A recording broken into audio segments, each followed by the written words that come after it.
Hi everyone, I'm Rebecca from DevourDinner.com. Happy Sunday everybody and welcome to my kitchen. I'm excited to be here. I hope you are too, because today we're going to do two fun recipes. One using the Instant Pot and another using the air fryer. And in the end, we're going to have dinner to feed a crowd. It is delicious. It's one of my favorites and I can't wait to share it with you. So welcome. As you join in, please say hello over in the comments. Let me know where you're from. And we're just going to take a moment or two to make sure that our technology is all set up correctly and appropriately. And most importantly, that you can hear me. Now, we should be live on Facebook as well as on YouTube. And we've got chats coming in from both sides. So I will try to read off the comments as they come in, and I will answer any questions you have live while we're here to help you at home make this recipe just like I do here in my own kitchen. But welcome, happy Sunday. Hi Kathy, Kathy's from Florida, and she says the volume is good. That's what we want to hear, that the volume is good. All right, we're gonna dive on in, you guys. I'm flustered and I'm all over the place today. So we're going to try to hone it in, take some deep breaths and relax. But we're going to have some fun. Hi, Mary. How are you? Mary's in Cedar Rapids. Welcome, welcome. Okay, two recipes today. We're going to make an Instant Pot tomato basil soup. Now, this is a copycat recipe from Cafe Zupas. Cafe Zupas is a restaurant. It's like a fast service restaurant here in Utah. And I love their tomato basil soup. It's phenomenal. So this is one of their copycats that I just love. And then we're going to do grilled cheese sandwiches in the air fryer. But first, let me drop a few links so that you have those.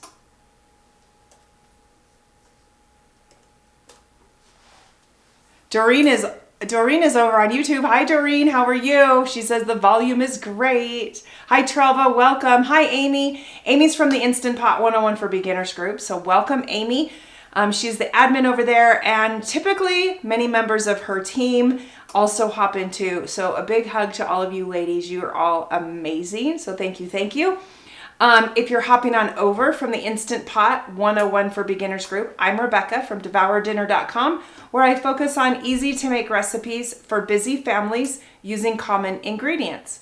Today we're going to be making an Instant Pot tomato basil soup. I've just dropped the link in the comments so you can pick it up there, open it up in another tab and follow along. In the meantime, I have got my pressure cooker set to saute. It is heating up. We want to get that bottom element going. I'm going to throw in a little bit of butter and we're going to saute up some onions and celery for this recipe.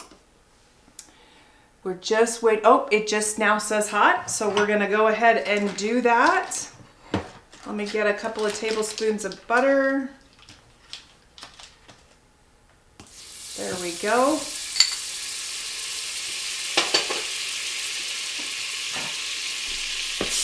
And I'm going to throw in, I have got onions and I've got that celery. And I just diced those up. We're going to put those in. We're going to saute these up.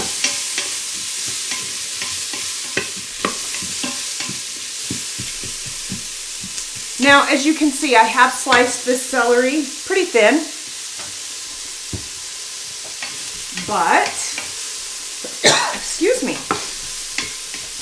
But we're just going to take a moment to saute things up. Now, this soup, we will use an immersion blender to blend smooth at the end. So it really doesn't matter the size of your pieces, but I do like to chop them up.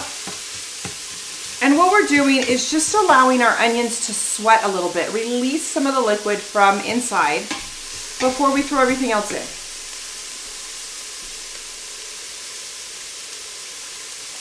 I think I inhaled some of the onion. I'm going to have a tickle in my throat now. Hopefully I can get rid of it. I don't know why that happens. Does it ever happen when you go somewhere and you're like all worried if you'll get a tickle in your throat, and inevitably you do and you can't get rid of it until you leave that place? I feel like that's me a lot. All right, we got lots of comments coming in. Juanita, how are you, friend? Juanita's over on YouTube. Mary on Facebook is saying, take a few deep breaths and release the hormones to help you calm down. We are with you, friends. Mary, big hugs. Listen, I just feel like with the holidays over, there's just such a rush and fury that goes on with the holidays. And then we hit the new year, we get through this weekend, right? Because really Monday starts the new year. That's when school's back in session. It feels like that's the big kickoff. And there's just so much to do and prepare. And I was a little behind today getting set up for the live. I had some other things come in, which I'll talk to you about. And so I just feel flustered today. Peggy says, hi, everyone. Trelva says, I have made this tomato soup recipe. It is wonderful. Everyone should make it. I love hearing that, Trelva. Wonderful, wonderful. To all of you who have made this soup, will you hop on over to the website, use the link that I dropped, leave a review and a star rating. I cannot tell you how much lately you guys have been leaving these reviews and how helpful it is. Google is recognizing it and saying, oh, this is good content, and is helping bump it up in the Google rankings, which helps me a ton. This is a simple thing that you can do that doesn't take any money, just a moment of time to just go leave a comment with a star rating. It really does make a difference. So thank you, thank you. All right, we've got this sauteed up. I am gonna go ahead and turn off the lower element. Now, the bottom. See in here, we've got some caramelization going on. We want that, we've got to lift that up or we'll get a burn notice. So I'm gonna add just a little bit of water. It'll make a cloud of steam and it allows me to wander around the bowl and scrape the bottom. Because we want all of that caramelization lifted up. There we go. And that's how we deglaze the bottom of our Instant Pots. So whenever you hear about getting that burn notice, we just need to deglaze it really fast. All right. Now let's drop in these ingredients. I'm going to drop in, the recipe calls for 4 cans of the 14.5 ounces of stewed tomatoes. I'm using the large can that's 28 ounces. I'm going to just drop all of that in. Get rid of that. And then we're going to drop in a jar of pesto sauce. Now you can make it, but I opted to buy it.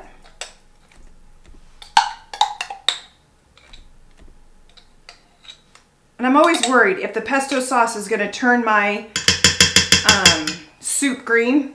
It doesn't. It doesn't at all. All right, so now we have that in. Now we're going to add a little bit of salt. Salt is a good thing, right? So I'm going to sprinkle in a little bit of salt, but because we're dealing with all of these tomatoes, I also am going to add some sugar. Sugar helps to cut the acidity from the tomatoes. So sometimes when you take a bite into a tomato soup, it's just too acidic and it has kind of that bitter bite taste. By adding a little bit of sugar, that helps solve it.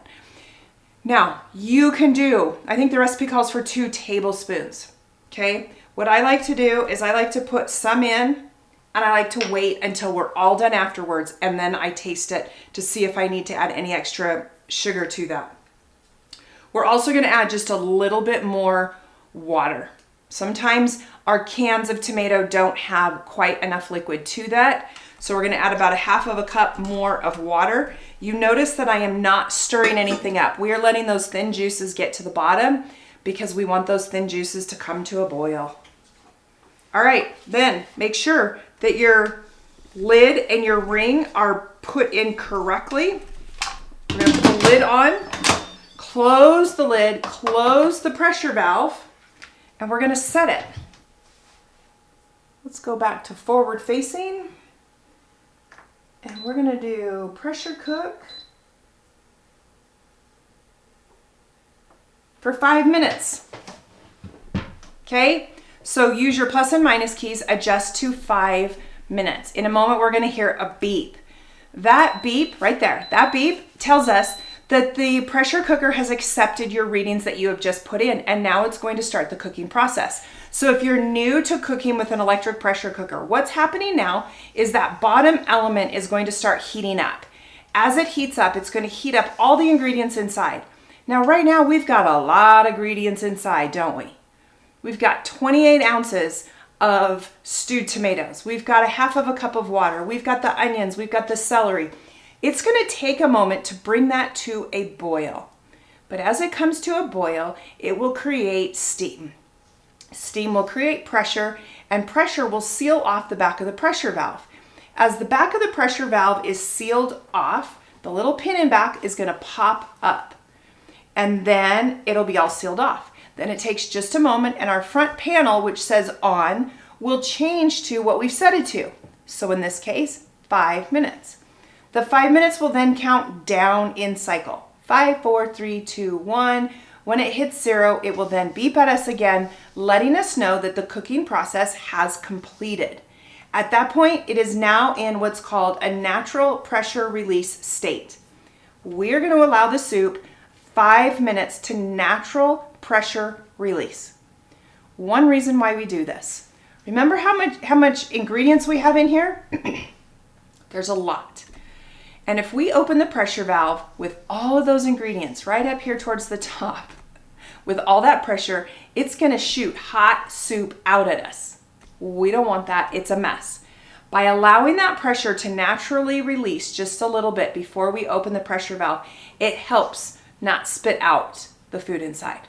Okay, and I'm going to show you how we'll do an intermittent release as we get there. But that's the whole bit that needs to be done for making tomato basil soup, which just floors me.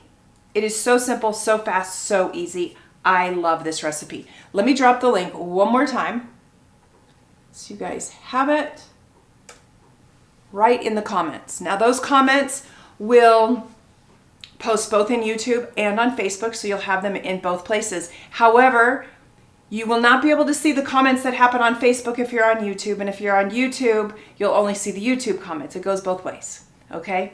It doesn't matter where you're watching. Both places are fantastic, but will you guys do me all a favor? Right now, will you make sure you give this video a thumbs up? Whether you're on YouTube or on Facebook, give it a thumbs up, give it a heart. Let those platforms know that you're watching and this is great content. I sure appreciate it. Hey Peggy, how are you? Susan says, hi from frigid North Minnesota. 20 below zero this morning with 35 below wind chill. Oh my heavens. You're warming up slowly. Single temp numbers all week. Ah, Susan. Brr. Okay, well, in eastern Idaho, it's been cold, but not that cold. Of course, I haven't been in eastern Idaho, but I do miss the snow. I've been joking with people because they're getting quite a bit of snow up there. And we got snow yesterday, but by the time it hit the ground, it was melted. We don't have any snow on the ground. You can still see the grass. You can still see the leaves from fall. It really doesn't feel like winter yet here. Hi, Ted. How are you? All right, everybody. You guys are fantastic. Okay, I am going to set this off to the side. We're going to let this do its thing. And we're going to work on the next recipe. So, you know, with a tomato basil soup, really the best combination is a grilled cheese sandwich. Oh, I love a good grilled cheese. Now, I've got a couple of grilled cheese recipes, and if you've seen me make this before, then you've probably seen me make my oven-baked grilled cheese. And I'm going to drop that link here because it is a favorite and you guys love it. My oven-baked grilled cheese, the reason why I loved it and I started making this so many years ago was because I could make 6 or 8 grilled cheese sandwiches at once. Because I'd make all my sandwiches, I had them on my pan, and I popped it in the oven. And the oven toasts both sides, melts the cheese, and now I pulled out 8 grilled cheeses at once to feed my whole family at the same time. Okay, I know there's people at home cheering. Because how often do we sit at the stove making one sandwich at a time? Or if we're really lucky, we have a skillet that we can fit 3 on at a time. Inevitably, somebody's got to wait. And if somebody wants seconds, they've got to wait. I like to sit down with my family. I like to partake when they're partaking. I like to be a part of all of that and not still in the kitchen making the food. So by doing oven-baked grilled cheese, everybody gets a sandwich at once, plus there's some leftovers for them to go back for seconds, and we all have plenty to enjoy. So that is a favorite recipe, but I'm not going to be doing that one today. The recipe that I am going to do is my air fryer grilled cheese. Now, air fryer grilled cheese is fun because it's quick, fast, and easy in your air fryer, which is perfect if you're just making lunch for a couple of kids or yourself or whatever. So let me show you how quick and easy it is to use your air fryer to make grilled cheese sandwiches, all right?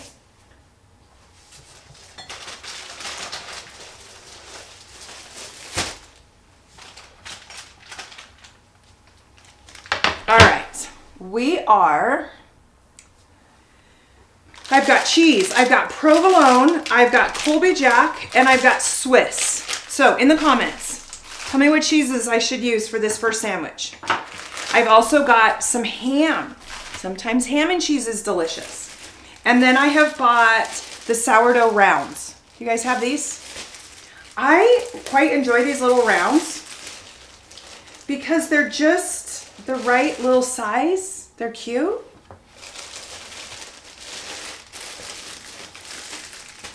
So we're gonna make 2. Is what we're gonna do. And we'll get that going. So the first thing I wanna do is I wanna butter my bread. We want the outsides to have butter on our bread. And let you watch me do what I'm doing here. My butter I put in the microwave. Total disclosure here. I put it in the microwave to melt, which, as you all know, can be a great thing or can be a horrible thing. And I may have left it just a smidgen too long, and so the center is all melted. I know you guys have done this at home, so just laugh with me.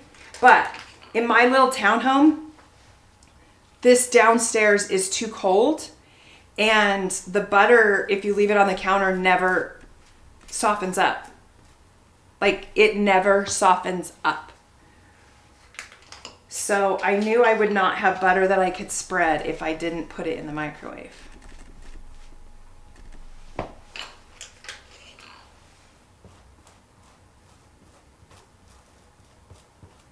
All right, I'm gonna do a little more butter because I like it clear out to the edges. The butter helps to toast everything. Okay, so I'm not putting on a thick layer of butter, but I am putting butter out to those edges so that everything will toast. That makes sense? And I'm hoping in the comments you guys have commented. All right, Peggy says provolone. All right, anybody else? Provolone, Swiss, Colby Jack. I want to hear. What do you guys want? Doreen says, my pesto is a fresh jar, month old. Should I disregard? Ooh, Doreen, it's fresh. I mean, if you personally made it, it's probably too old if it's a month old and it's been in the fridge. But you could have frozen it. If you had frozen it, then it would be okay. When in doubt, throw it out, probably. Peggy says, Arkansas is having a winter storm watch up where I am. Tornado watches in the southern parts of the state. Crazy weather. Oh, my heavens. Kathy says, Colby Jack. Okay, this is what we're going to do. I'm going to do a combination of cheeses because that's how I roll. So I have the Colby Jack thin slices. Now, I like the thin because they are thin.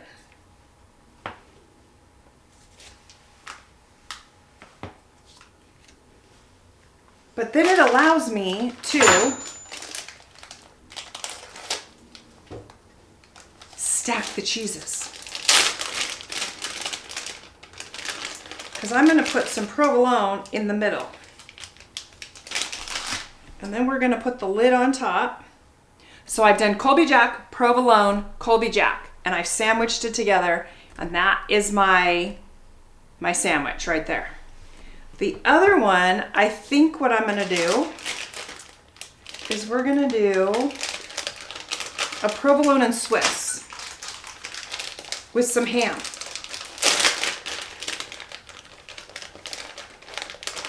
How does that sound?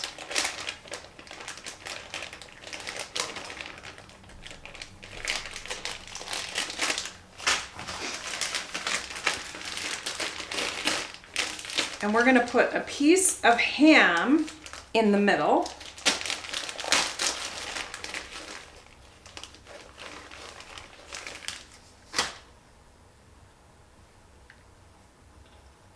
There we go.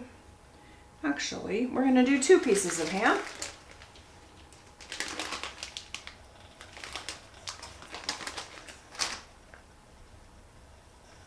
And I'm gonna flip it. See, so I make it kind of like a circle. And then we're gonna put provolone, and we're gonna put the other piece of Swiss right there on top. All right. Now, your air fryer should be preheated to 370 degrees. Once it's preheated, we're gonna grab the basket. I'm gonna put a liner down. You don't need the liner, but I'm gonna put the liner because it helps you guys see the food in here a little better. And then we're gonna place these 2 sandwiches. Now, where's my towel? I also like, here's my little trick. Get a little bottle of Parmesan. Just this finely grated Parmesan. We're gonna sprinkle it on top. This is coming out clumpy, so I'm gonna do my hand and I'm just gonna go like this. Okay?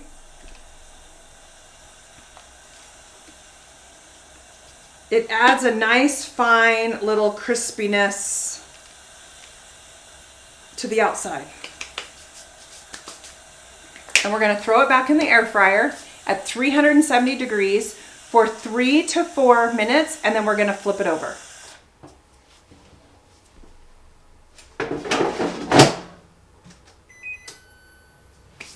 Okay, that's all done. So fast, so easy to whip up a sandwich. Here's kind of a fun tip, and it is on my website, but I don't have the link. I love to do grilled peanut butter and jelly sandwiches. They're my favorite. Okay, as a kid, I would take peanut butter and jelly, grape jelly, to school lunch every single day. Like every day, brown bag lunch to school, peanut butter and jelly. Loved it. When I was about 12 years old, I was exposed to a grilled peanut butter and jelly sandwich, and it changed my life, as silly as that is. The peanut butter was all melty inside, and the jelly was all warm and ooey gooey, and I fell in love. I love a toasted grilled peanut butter and jelly sandwich. It's amazing. And I think Bill is grabbing the link to drop in the comments, so you can hop over to that one too.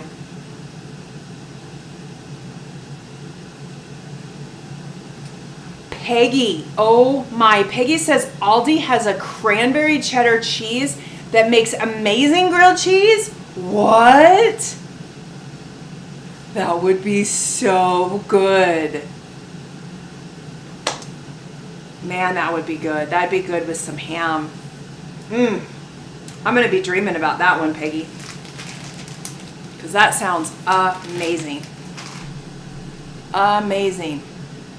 Okay, we have got our soup. It's under pressure now. It's probably beeped and said, nope, it's not quite beeped yet.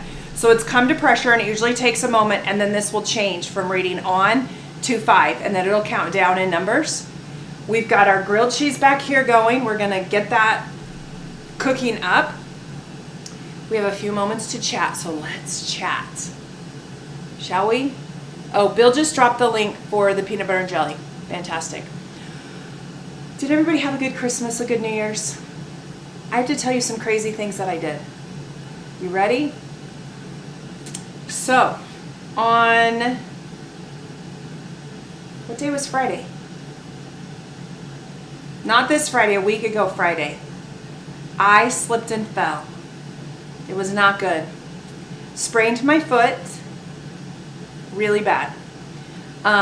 Fortunately, it's progressed really, really, really well. They wanted me on crutches to be non-weight bearing, but with my bum shoulder, I can't do crutches, so they had me in a boot. We've progressed, and I've rebelled mostly, and it's coming along. But I kind of joked and said I just wanted to finish out my health insurance for the year and use every last moment of it that I possibly could, because we were here in Utah trying to scramble, see where we could go to have that looked at. Got x-rays done, the whole 9 yards. It was super crazy. Super crazy. So I had that. Ooh. Okay, I want to show you this. I'll continue with the story in just a minute. All right. So look. It's kind of hard to tell, but we can barely start seeing toasting around the edges, right? Now this was in for 3 minutes. So you remember how I said cook it for 3 to 4 minutes per side. I wanted to show you what 3 minutes looks like. Now we're gonna do the 1 more minute on this side.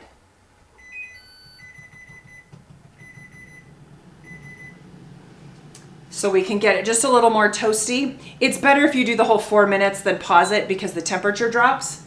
So we might add, actually, a little bit, and then we'll just pull it out. Yeah. Okay, so that was right before New Year's. It was kind of crazy. It was really sad. I was really sad. Mostly because, if you guys have been listening, I've dropped little hints the last number of weeks, but I'm leaving on a trip. I am headed to Orlando to be a part of Marathon Weekend coming up as a girls trip. I've gone before, I'm going back again, and I am just doing the 5K. Gratefully, we think I'm going to be able to do the 5K. It'll be slow, but it'll be fine.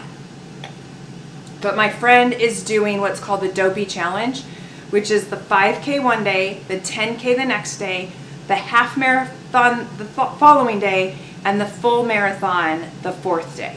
So it's 48 point whatever miles in 4 days.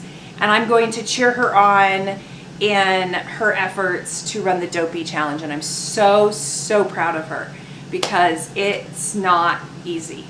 So next Sunday I will not be here, because I will be in Orlando, finishing off the Dopey Challenge with my friend, cheering on the sidelines. So make note, I will not be here next Sunday.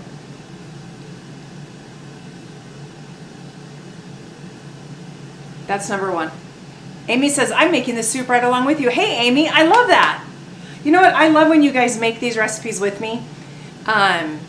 And this year I have a New Year's goal. I'm going to try to get out these posts well in advance, so you know what's coming up and you know what the schedule is. So you can get those ingredients. You don't have to do last minute shopping or anything. And you can just make it right along with me. There we go. See how much more toasty those are? I'm going to flip those.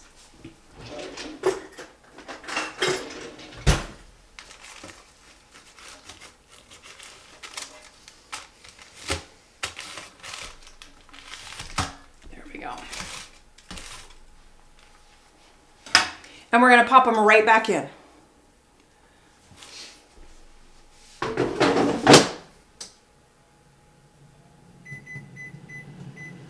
We're going to put that in for 4 minutes. And then our grilled cheese is done. So again, what I love about using the air fryer is it's kind of set it and forget it, right? If you're doing this on the stove, you do need to pay a little bit of attention, because sometimes that burner can be super hot and it'll burn it super quick. And I don't know about you, but I don't want my grilled cheese burnt. I want it just golden and just kissed with that golden texture. So I love that about the air fryer. I also enjoy the electric pressure cooker or the Instant Pot, because you set it and forget it. So here I'm just getting to hang out with you guys and visit when dinner's being cooked. This is a time when you can do the dishes, you can set the table, you can put your ingredients away, you can start a load of wash, or you can sit down and just put your feet up and nobody is going to tell on you. I promise.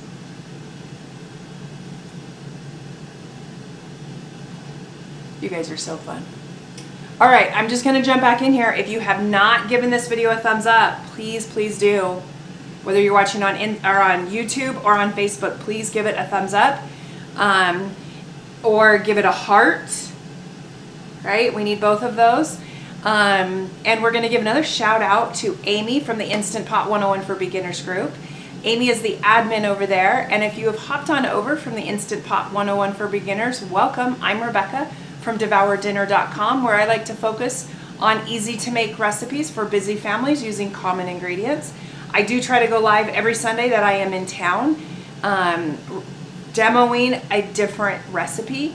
This is a time to ask questions. So right now, are there any new visitors out there watching? Please say hello. Excuse me. This is a safe place. This is a place you can ask your questions, and we are here to help. A lot of my top fans join in from week to week. Amy is on with her admins. They also help out answering questions if I happen to miss them. But this is a place to ask your questions so that you can make these recipes at home and have all the confidence in the world when you're doing them. So please, welcome and say hello. We'd love to hear from you. Kathy saw my mini spatula. Let me tell you, these are like my favorite. I've got like 5 or 6 of them. And people who don't have these, like, it floors me. Like, why not? These are amazing. Why do you want the big ones? I love my mini ones. Doreen is asking a question. Doreen's question is, will the soup be thick? And she has thick in capital big bold letters. The answer to the question is, I don't think it's thick like a chowder, or like sometimes like cheddar soups can be really thick, you know, like you spoon it up on the spoon and it doesn't fall off on its own. It's definitely not that thick. However, the soup does have a thickness to it, and that's because we're going to add whipping cream, and whipping cream naturally is going to thicken up the soup. So no, it is not so thick that it's like a chili, but it is not a broth soup. So hopefully that answers your question.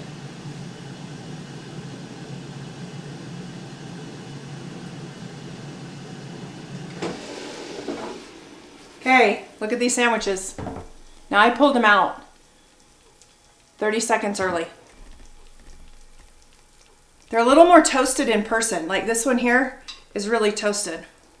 But I'm gonna pull them out because I like that look. So we're just gonna pull these out.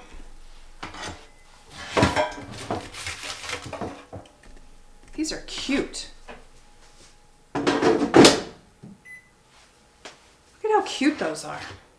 Now I want that to sit for just a moment before I try to cut it. But again, I'm going to ask you a question. How do you cut your grilled cheese? Do you cut it in half? Do you cut it in a triangle? Do you cut it in like strips? That's what I want to know. In half, a triangle, or in strips? In the comments, please. Tell me how you like it. Because yes, it does matter. Hi, Gwen. Gwen says, I am a newbie and just tuned in.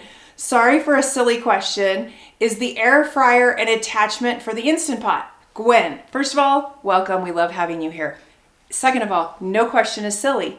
I promise you, no question is silly, because even myself have asked these questions before, and if you don't ask questions, you don't know the answers. So, no apologies needed. Today, I am using a Cosori Turbo Blaze air fryer. So it's just right back here. You can see it off camera. It is the 5.8 quart basket style air fryer. However, and I'm going to drop a link for it just in case you want to see what I'm using. However, you can use a crisp lid or the air frying lid that sits on top of your pressure cooker. That can also be used. Keep in mind, You've got to make sure that when you're toasting your grilled cheese that you have it up in a basket. So you'll need a trivet underneath it to raise it up a little bit, because you won't be able to crisp it if it's down in the bottom of your pressure cooker, okay? But you can absolutely use a crisp lid, an air frying lid. Again, I am using the Cosori Turbo Blaze 5.8 quart basket style air fryer, but all of them work. Coloring with D over on YouTube says, those grilled cheese sandwiches look yummy. Let me just tell you, I'm ready to like chomp into them. So I want, where's the focus? Look at that. See all the melty cheese? This is just the cheese sandwich, right? And then this one is the ham and cheese. Are we focusing? There we go. And I'm just letting these cool just slightly, and I'm gonna pull out a knife. I'm going to slice them. But remember, I'm waiting for you guys in the comments to tell me how to cut them. That's what I'm waiting for. Gwen, you are so welcome. Please ask more questions. Mary says, I might have to try the strips to make it easier to dip into my soup. Okay, Mary brings out the point. For soup, I like the strips because then it's a quick dip. It's so fun. But if I was eating it normally, just like a grilled cheese sandwich, I like it in triangles. In fact, not only do I like it in triangles, but I like it in the double triangles, so they're the teeny triangles. I don't know, I'm a kid sometimes, you guys. All right, our soup has now been natural pressure releasing for 5 minutes. So we're gonna open up the pressure valve. We're gonna start releasing that pressure. This is still gonna take us 5 minutes to get this pressure out. Move your pressure cooker away from overhanging lights or your cabinets. The steam that comes up over time will ruin your cabinets. Don't mess with it, just move it away from your cabinets. And we're gonna open the pressure valve. Now, it's highly likely that this will start shooting out soup. Because remember, our soup is like way up here, right? Our soup is like this high. So it's possible that when the pressure comes out, it's gonna pick up some of that soup. If it does, all you need to do is close the pressure valve. It's that simple. Just close it. Let it sit for a moment, let it relax, and then open it back up. That's what's called an intermittent pressure release. We're controlling that release a little by little. And as it settles down, then more pressure can be released and it's not picking up the fluid inside. Super simple. All right. I am going to cut this sandwich into strips because I think strips are amazing when it comes to dipping. I think the ham one won't cut as easily into strips, so I'm not going to do that. But we're going to cut the ham one in half because I want to show you the cross cut of it. Okay, so here is the ham and cheese. There we go. Look at that. Is that beautiful? Now remember, that is cheese on both sides. So we have 2 pieces of Swiss and 1 piece of provolone with the 2 slices of ham. We're getting a little bit of juices off of it from the ham, but not a lot. That looks amazing. Now our cross on our, there we go.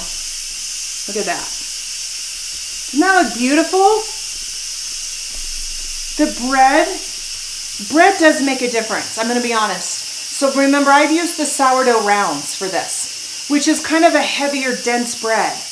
I feel like when you use a heavier, dense bread, it holds up better. And with that layer of butter, it almost makes them crouton-like because it toasts them so good, so good. Love it. Jackie says cut in half. So the ham sandwich I cut in half.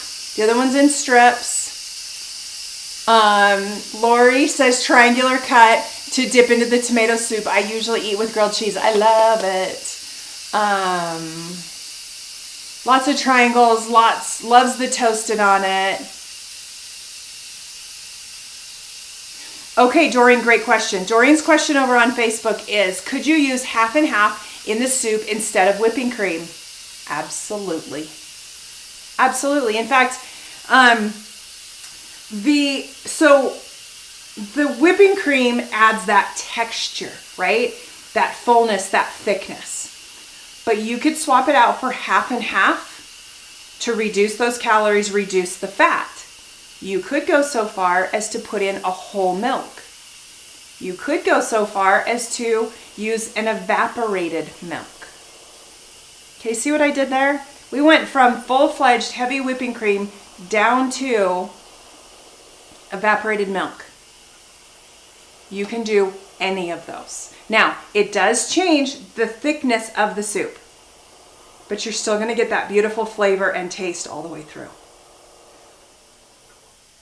Peggy says, I used to cut my kids' grilled cheese into 4 triangles and make 2 butterflies. Oh my gosh, I wanna make butterflies. I haven't made butterflies in forever. My little miss doesn't eat crust. So she eats the center out of all the sandwiches. And if you give her an Uncrustable that has no crust, she still only eats the center out of those. It's hilarious. It's just what she does. All right. Let's push this off to the side. Now, I'm going to move my sandwiches out of the way momentarily. And the reason for it is because we're going to pull in our soup. And I want you to see what our soup looks like. There we go. So you can still see the basil right there on top. You can see the tomatoes. That's all normal, right? Because we didn't stir it up. Remember, you don't want to stir it when you put things together because that pesto sauce is thick and it doesn't come to a boil easily or well. What we wanted to bring to a boil was the thin liquid, the juices from the tomato and the extra water that we added in with this soup. So of course, when we open it up, it's going to look basically the same. Now we want a soup that has basically been pureed. I'm going to use an immersion blender. You could also use a blender, but if you're going to use a blender, do this in batches, okay? And you have to be careful because when you put that lid on the blender, that heat is going to create a pressure and it's going to want to pop and explode out and it'll be hot on you. So do it in small batches. But I am going to use my immersion blender and we're just going to blend this up.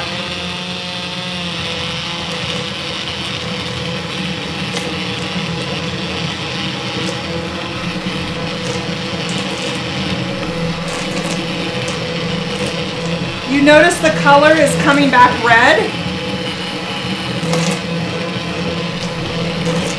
So it was looking a little dark because of the pesto, but the color's coming back red. And you can blend this as much as you want, right? Some people do like the chunks of tomato in it. Some like it more pureed and smooth.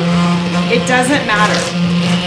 But word of caution, don't add your whipping cream until you're done blending. Okay, do not. If I was to add my whipping cream right now, what would happen, you guys? What would happen? Do you know? Because I'm going to tell you.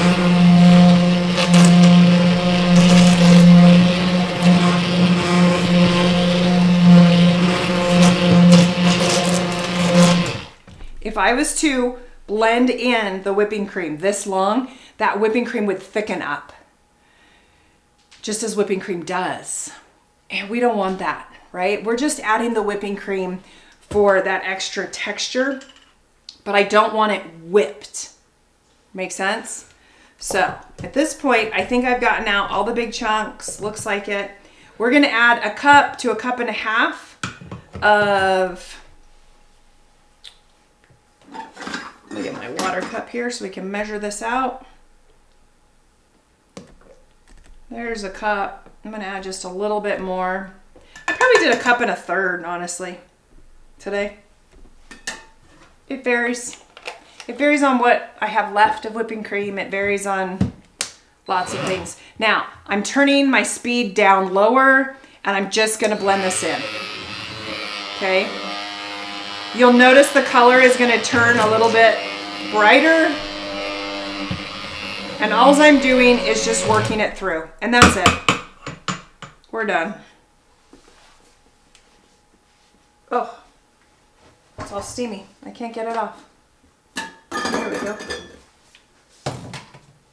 Okay, that's our soup. That's it. Do you see how simple and easy that was?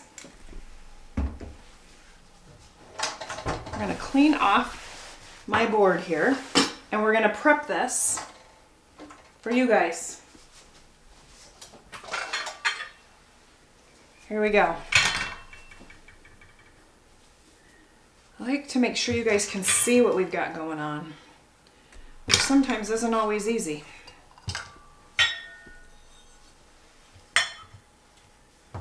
How are we doing?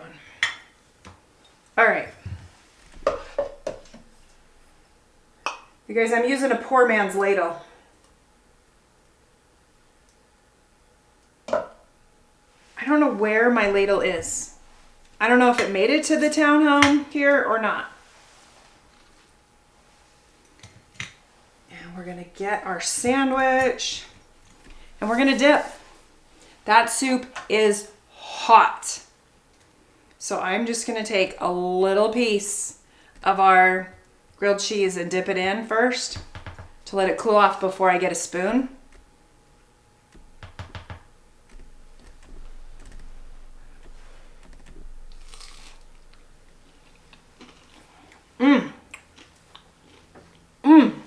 You guys, so good. So good. You know where to find me today. In the kitchen with a bowl of soup. This is amazing. There you go. Look how beautiful all those colors are. I'm going to put this back up on its side so you can see all of the melted cheese. Beautifully toasted, melted cheese throughout. So good. The extra Parmesan on the outside, you can taste it when you bite into it. It's so, so good. These two recipes are among my favorite in the wintertime. And here's a tip. This soup can be frozen. So if you have the super cubes, you can freeze it in 1 cup or 2 cup things of super cubes, or use a quart size freezer bag and put in like a cup and a half, which is a perfect single serving. Get all the air out and lay it flat. And then freeze it. You can just stack it up nicely in your freezer. You remember a couple of weeks ago we made the split pea soup and I froze some of that. I'm gonna freeze some of this as well. This is wonderful to pull out on a cold rainy day or a snowy day for a lunch, take to work. Or maybe you have those nights like I seem to have every night where I'm just so busy I forget to make dinner, but I need some good food. And it's always lovely to have some soup ready to pull out, thaw out, and just heat up. So good. All right, I'm gonna add a little bit of Parmesan to the top. I'm gonna grab a spoon. Now, as I mentioned, I will not be here next Sunday. Next Sunday, I will be in Orlando at Marathon Weekend, so I will not be live. The following Sunday, which I think is the 19th, I would have to check the date, I also will be gone. I will be at a blogging conference. This is my typical conference. It's in Chicago, but it moved this year and it's somewhere else. And it's in January and not in March. So I will be gone for the next 2 Sundays. I will not be back until the end of the month, which is the 25th, I think. Let me see. It is the 26th. So I will be gone on the 12th and on the 19th. I will be back on the 26th with a new recipe.